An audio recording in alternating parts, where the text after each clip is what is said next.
Praise the Lord. Hallelujah. Dear friends, greetings from Father Franklin D'Souza from the Diocese of Shimoga. Today we are going to reflect on the fifth Sunday in Ordinary Time. Let us pray. Heavenly Father, I praise and glorify Thy name. I thank You for bringing us together to reflect the Word of God. Let this Word bring healing to those who listen to me. Especially, Lord, fill us with Your Holy Spirit so that we can understand what we are proclaiming. We ask this through Christ our Lord. Amen. A reading from the book of Job, chapter 7, verses 1 to 4, 6 to 7. Job spoke, saying, Has not man a hard service on earth, and are not his days like the days of a hired hand? Like a slave who longs for the shadow, and like a hired hand who looks for his wages, so I am allotted months of emptiness, and nights of misery are appointed to me. When I lie down, I say, When shall I arise? But the night is long, and I am full of tossing till the dawn. My days are swifter than a weaver's shuttle, and come to their end without hope. Remember that my life is a breath. My eye will never again see good. In the first reading, we see Job's problems that he's facing, issues that he's having because he lost everything. Sometimes we also lose hope like this. So many sleepless nights. When we are sick, we don't get sleep. We feel that days becoming longer and longer because our sufferings are becoming stronger and stronger. We find an answer in today's readings, gospel, and also in the psalm. So let us see if we are in this situation. Let us surrender that situation to the Lord who heals us, because His message heals us. Jesus is the healer. Today's psalm is Psalm 147. Praise the Lord who heals the broken-hearted. How good to sing psalms to our God. How pleasant to chant fitting praise. The Lord builds up Jerusalem and brings back Israel's exiles. Praise the Lord who heals the brokenhearted. He heals the brokenhearted. He binds up their wounds. He counts out the number of the stars. He calls each one by its name. Praise the Lord who heals the brokenhearted. Our Lord is great and almighty. His wisdom can never be measured. The Lord lifts up the lowly. He casts down the wicked to the ground. Praise the Lord who heals the brokenhearted. Second reading from the 1 Corinthians chapter 9, verses 16 to 19, 22 to 23. Brethren, if I preach the gospel, that gives me no ground for boasting, for necessity is laid upon me. Woe to me if I do not preach the gospel, for if I do this of my own will, I have a reward. But if not of my own will, I am still entrusted with the stewardship. What then is my reward?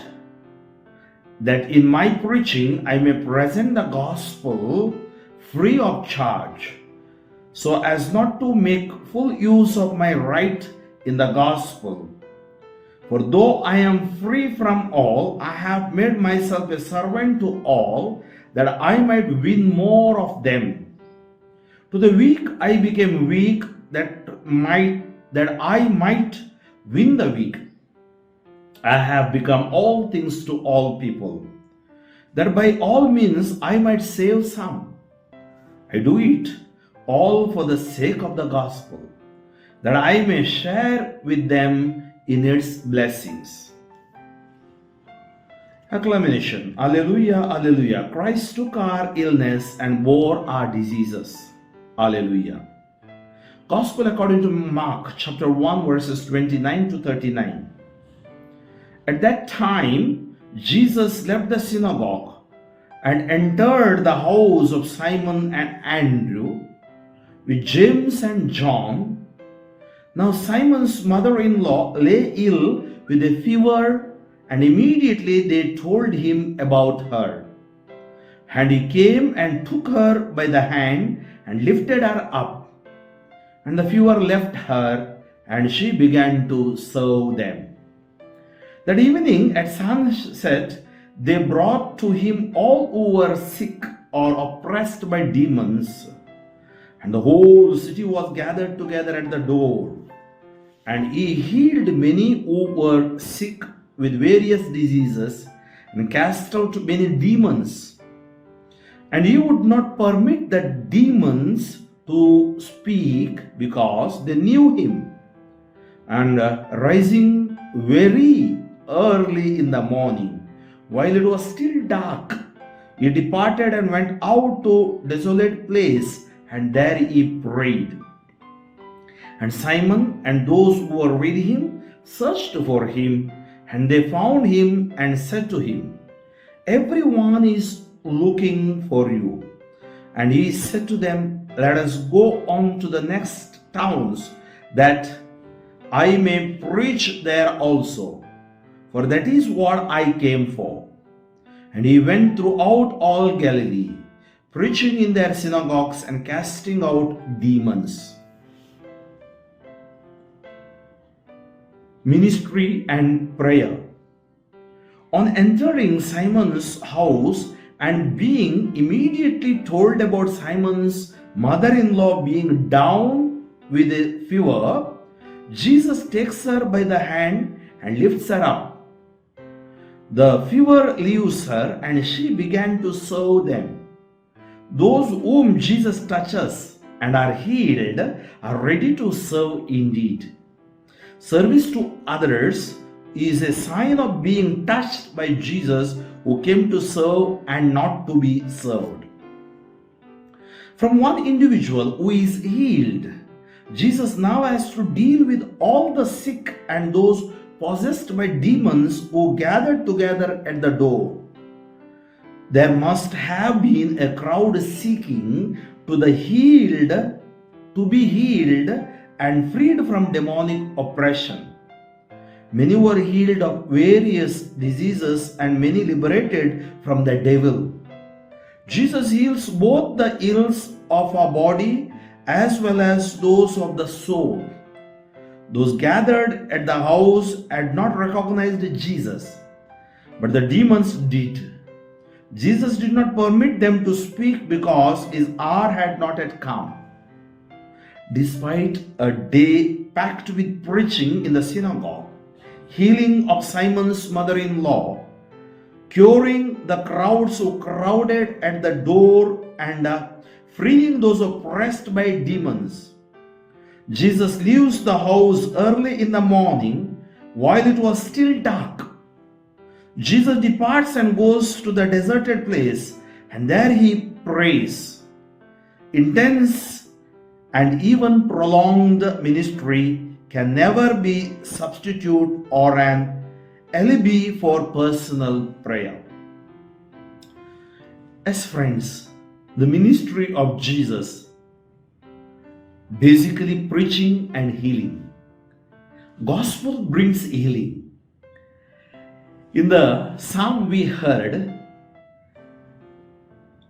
heard, he heals the brokenhearted, he binds up their wounds.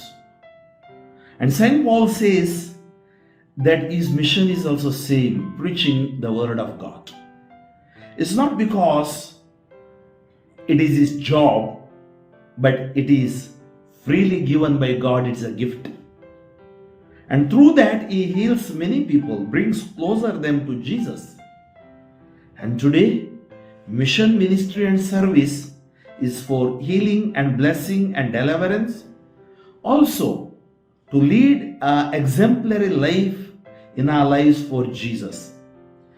May God give us the grace. May God heal us from all our iniquities, all our diseases and ailments, so that we may withstand the wiles of the evil one. We may attain our eternity through this pilgrimage, through this pilgrim. We are all pilgrims, the journey that we are making.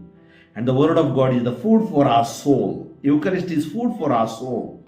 And Jesus is always with us to help us, to raise us up, and to protect us from every danger and evil. Let us pray. Heavenly Father, I praise and glorify Thy name. I surrender my brothers and sisters into Your hands. As we have heard today's gospel, today's readings, let this reading bring healing to us. Strengthen our faith and prayer lives so that we may always cling on to the Lord. I bind blocks, bondages, curses, disturbances, sicknesses, sin to go out from them. As you touch the man in the pool of Bethesda for 38 years, touch the woman in the marriage for 12 years, deaf, dumb and mute people, touch your people, heal your people, deliver your people. In Jesus' name I pray and bless you. In the name of the Father, and of the Son, and of the Holy Spirit. May God bless you.